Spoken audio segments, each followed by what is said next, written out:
My teacher today will say today for lunch is what's for bread, banana bread or yogurt or pizza lunchable or if you're fasting. And I'm gonna say fasting. Fasting করলে কি তা করবাই? I don't. I'm just gonna sing the class. ক্লাসরুমে থাকবাই? Yeah, I think. ওকে। তুমি বেরোনা খাইছো না? No. Wait, remember I'm fasting today? ও ভাইয়া Yeah, let me go get her.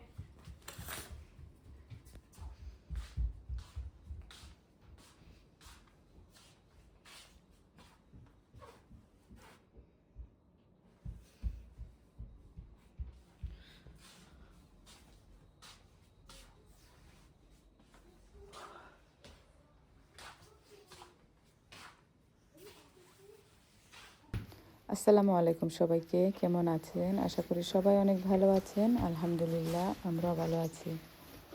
আমার পরিবারের নতুন আরেকটি ব্লগে সবাইকে স্বাগতম। আজকে ছিল সোমবার, ষষ্ঠ রমজান, আর বাচ্চাদের স্কুলে দেওয়া থেকে আজকের ব্লগটা শুরু করেছি। I wonder what this bag. তো প্রথম রমজানের এক সপ্তাহ তো ওদের স্কুল বন্ধ ছিল, আর এক সপ্তাহ পর স্কুল খুলেছে, আর আজকেই প্রথম রোজা রেখে ওরা যাচ্ছে স্কুলে। তো ঘুম থেকে উঠে দেখলাম বাইরে অনেকটা স্নো পড়ে আছে, আর আমার বাচ্চাদের স্কুল কিন্তু সবার এক টাইমে না, তো দেখা যায় যে শাহরি টাইমের পর থেকে স্কুলে দেওয়া শুরু করেছে আর কি। আর এই যে ওদের স্কুল হচ্ছে একদম আমাদের বাসার পাশে, ওয়াকিং ডিস্টেন্স। যদিও বা ঠান্ডার জন্য মানে গাড়ি দিয়ে নামিয়ে দিয়ে যায়, কিন্তু হেঁটেও কিন্তু আসা যায়। আমি আপনাদেরকে এখন দেখাবো, মানে এই যে হচ্ছে স্কুল, আর এই পাশে হচ্ছে আমাদের বাসা। এই যে এটা হচ্ছে আমাদের বাসা, আর এটা হচ্ছে স্কুল। চাইলে কিন্তু এদিকেও হেঁটে আসা যাবে, কিন্তু আমরা আসি না। তো পিক আপ ড্রপের লাইনে ওদেরকে নামিয়ে দিলাম, আর ওকে দিব টিচারের একদম ক্লাস ডোরে নিয়ে টিচারের হাতে। ও যেহেতু ফ্রি স্কুল, তো ওকে একদম টিচারের হাতে দিতে হয়। তো বাসায় এসে রান্নাবাড়া রেডি করে দিয়েছি, আর দেখতে পাচ্ছেন অনেকটা শেষ করে একদম ক্যামেরা অন করেছি, কারণ আজকে হচ্ছে আমি আমার আত্মীয়ের বাসায় ইফতার দিব, আর জায়ের বাসায় ও আসছে উমরা থেকে। তো ওকে ইফতারি দিতে হবে না, মানে রান্না করে দেবো আর কি। ওরা আসতে আসতে একদম এশার পরে আসবে, তো এশার নামাজের পরে, তো এই জন্য আর কি রাতের খাবারটা দিয়ে দিব। আর আমি আসলে রান্নার কোনো কিছুই রেকর্ড করতে পারিনি, শুধুমাত্র এখানে একটুখানি রেকর্ডিংটা করেছি। আর রান্নাটা একটু তাড়াতাড়ি শুরু করে দিয়েছিলাম, যদিও বা মানে টাইম ইচ্ছে করলে লেট করে করতে পারতাম, মানে আমি আর এটা করিনি, কারণ হচ্ছে আবার ইফতার বানাতে হবে বাসার জন্য। এই জন্য আর কি রান্নাটা তাড়াতাড়ি শেষ করে নিয়েছি। আসলে রোজার দিনে মনে হয় যে অনেকটা সময় পাওয়া যাবে, যেহেতু বিকেলবেলা আমরা একবারে মানে ইফতারির সময় খাই, কিন্তু আসলে এটা হয় না। দেখা যায় যে একটু সকাল সকাল যদি কাজ শুরু না করি, ইফতারির আগে তো সময়ই পাওয়া যায় না। আর এই যে এটা হচ্ছে আমাদের আজকের ইফতার, একদম শর্টকাট সিম্পলের মধ্যে করে নিয়েছি। এটা হচ্ছে পরের দিন সপ্তম রোজা।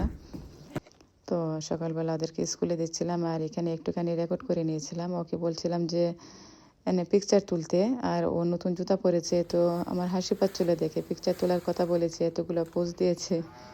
তো যাই হোক, এখন দুপুরবেলা ডাক্তারের অ্যাপয়েন্টমেন্ট ছিল, মেয়েদেরকে নিয়ে চলে এসেছি।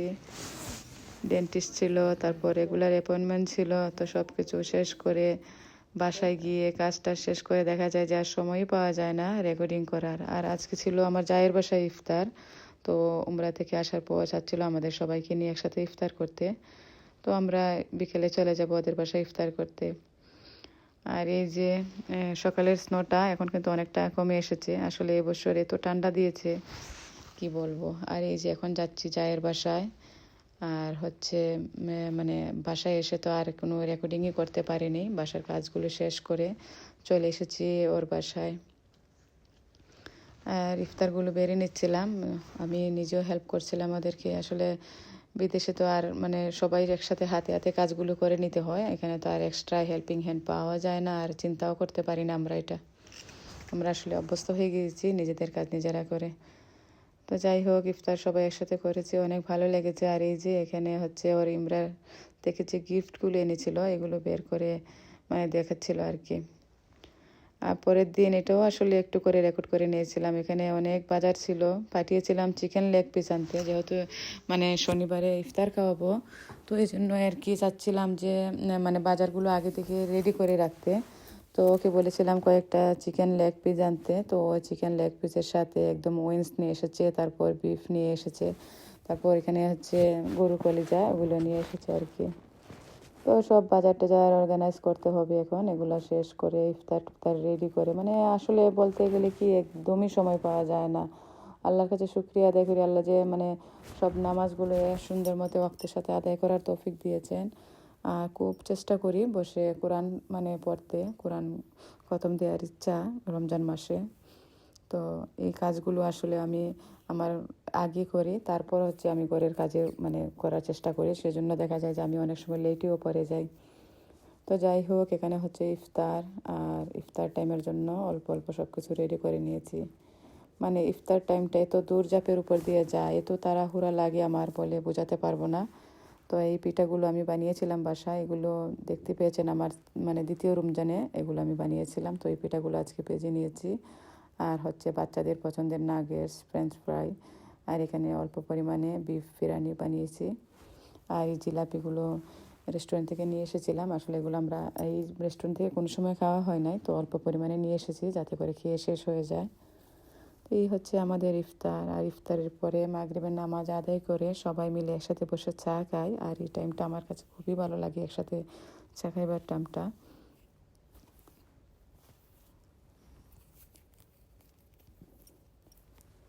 তো এই তো আমার আজকের ব্লগ, আশা করি আপনাদের কাছে ভালো লেগেছে। সবাই রমজান মাসে ইবাদত করার চেষ্টা করব, এক্সট্রা ইবাদত করার চেষ্টা করব। সবাই ভালো থাকবেন, আল্লাহ হাফিজ, আসসালামু আলাইকুম।